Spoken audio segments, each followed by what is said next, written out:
Hello everyone, welcome to my podcast, The Hidden Power. I'm your host, Dr. Susan Kurth, life psychologist and mind wellness coach. In today's episode, I would like to discuss the effect of imposter syndrome. Why I took this subject, because during my practice with many clients, I have seen most of them are suffering from this particular syndrome and they diminish their self-worth. Self-worth is something that we all need to possess.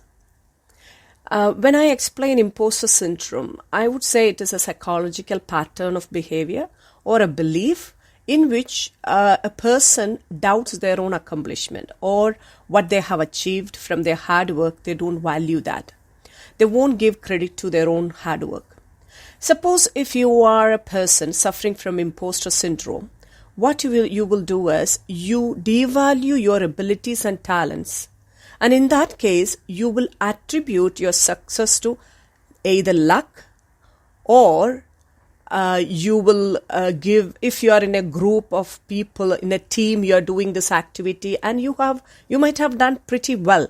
But when the success comes, when you achieve those results, you mostly give credits to the others' hard work and devalue your own contribution.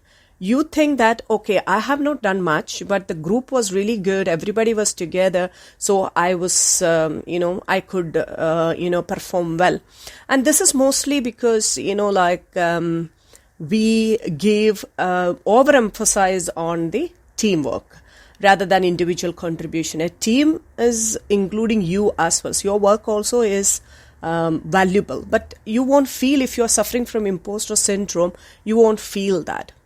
And you will exhibit a fear of evaluation. You're not very confident when evaluation comes or somebody evaluate you yourself evaluate yourself, or fear of not continuing success and a fear of not being as capable as others. Sometimes you say, okay, maybe the success happened, I may not be able to do that again.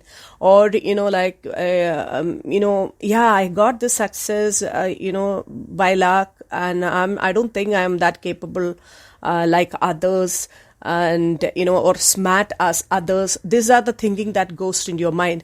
When things go wrong, normally what happens is that you blame yourself, and when things go fine, you give credit to external factors. I have seen this happens in many teenagers nowadays, and when they come for their personal grooming, I've seen that many teenagers are suffering from this. And when things go bad, they blame, it is my fault, I did not do that, and I'm not capable, I'm not able to do it, kind of a self-defeating beliefs they possess. But if things are going fine, you say, it is not my it is not because of me, it is because of, even if in the exams they score high, they devalue their performance or their hard work of their study or their revisions and all those hard work they are put in. But they say, oh, my teacher was really good. I got a tuition teacher who was really good, and she taught me everything. So she pushed me into, kind of revise 2-3 times. That's why I got this mark. Otherwise, I don't think I would have, scored this high.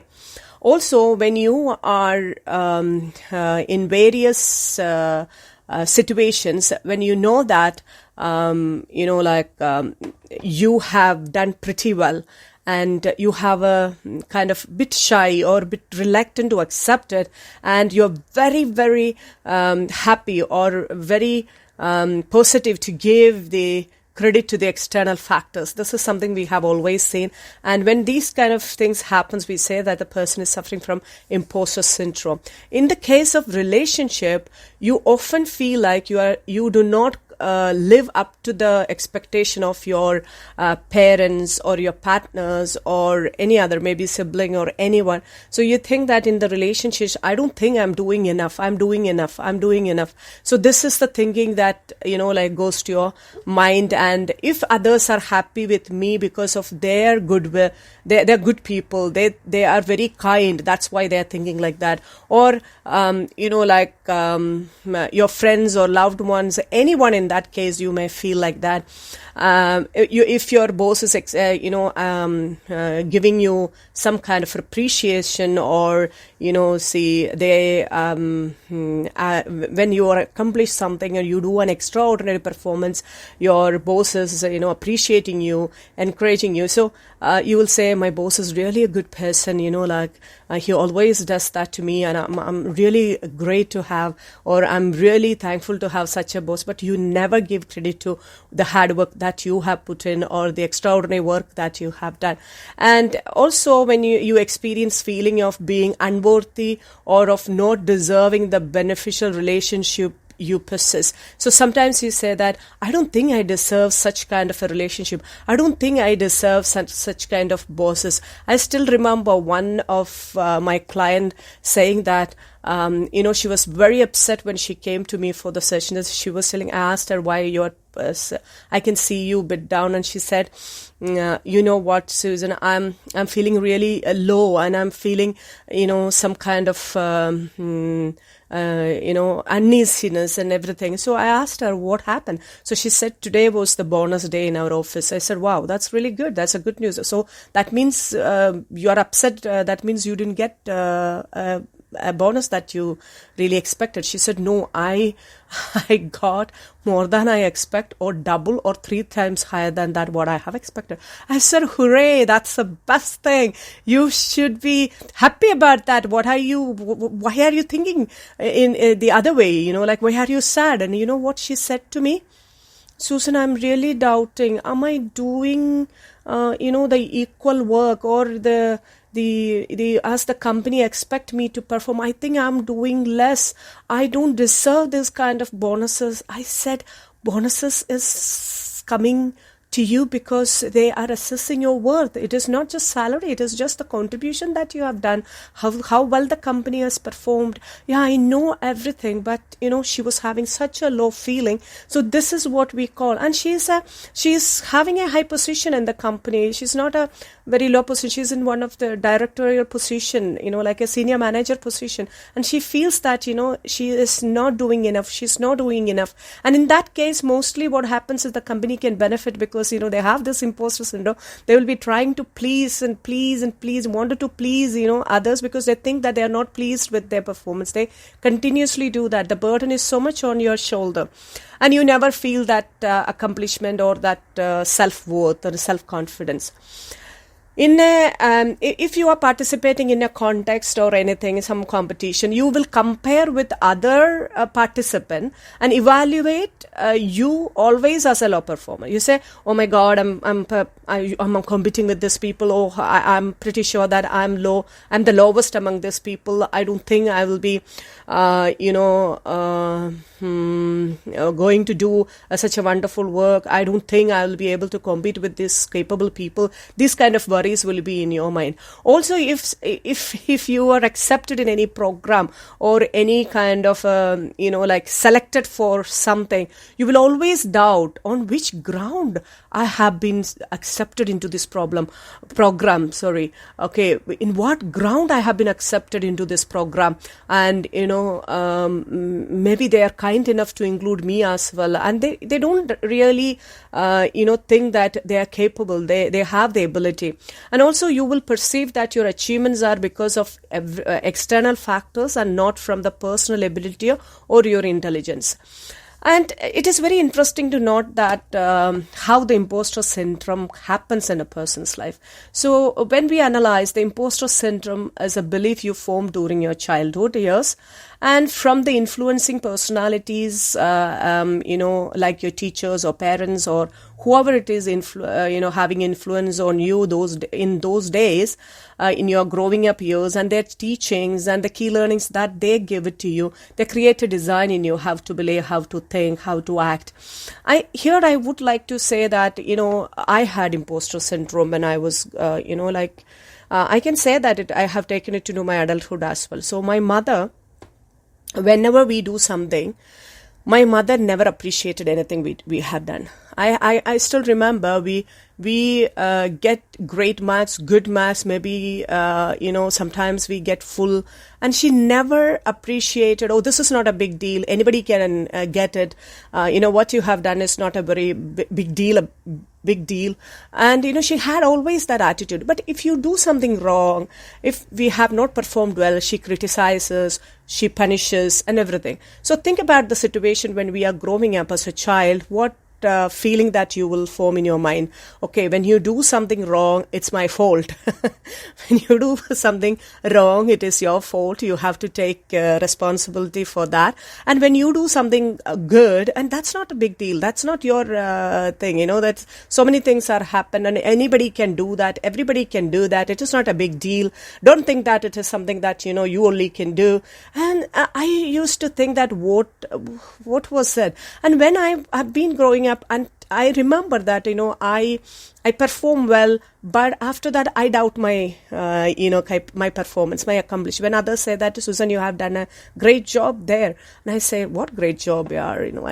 Anybody could do it. I just did it. This was my feeling. But if I make a mistake, I was really worried. Oh my God, I made a mistake. No, I'm not supposed to be doing it. So this worry was there in me when I was, I think I started my profession also that time, even I had that same problem.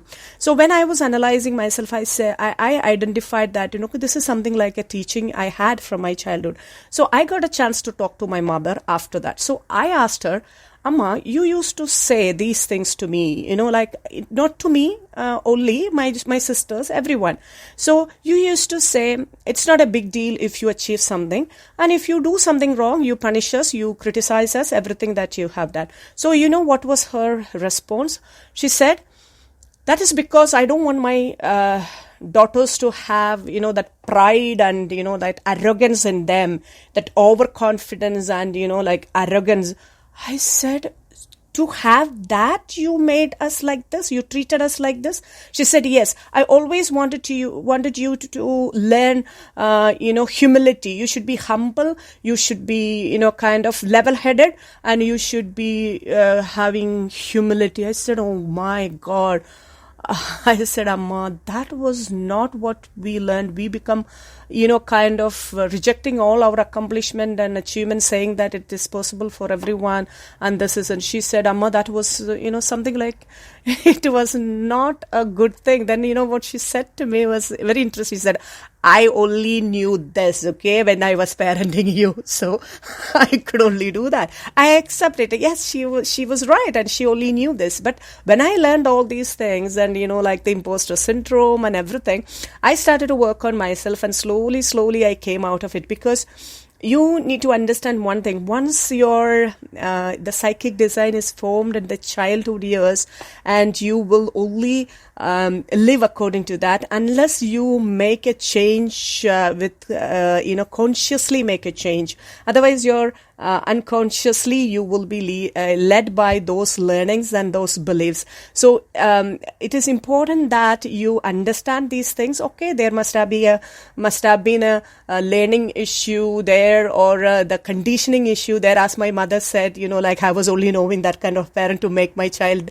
learn humility. So this must have happened to many children, and many parents must have done it. But there is no use in blaming anything, but understanding as you grow and develop, and changing your ways and making yourself right, or grooming yourself and shaping yourself, is the best way to deal with these kind of issues, and correct yourself and your ways. As I told you, the imposter syndrome is a belief and a behavior issue, and it is not a mental illness. It is a behavior. Basically, it is a belief and behavior issue, but it can strongly affect your function. Even though it is not a mental issue, mental illness, it can strongly affect your functioning. So you need to be dealing with. If you have an imposter syndrome, you can check yourself, and you need to deal with it. And if you need help, you can seek help from professionals. And it can be treated with cognitive behavior techniques and other, behavior correction methodologies.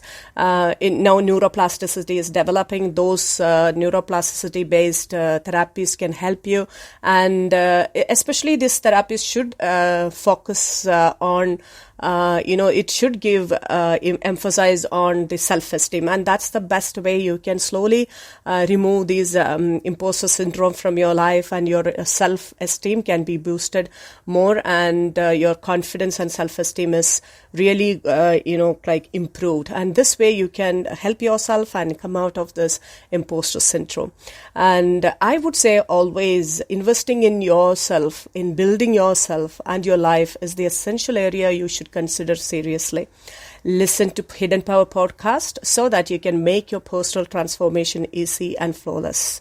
This is your host, Dr. Susan Cordet. I will see you in the next episode. Until then, live well and laugh more. May God bless us all.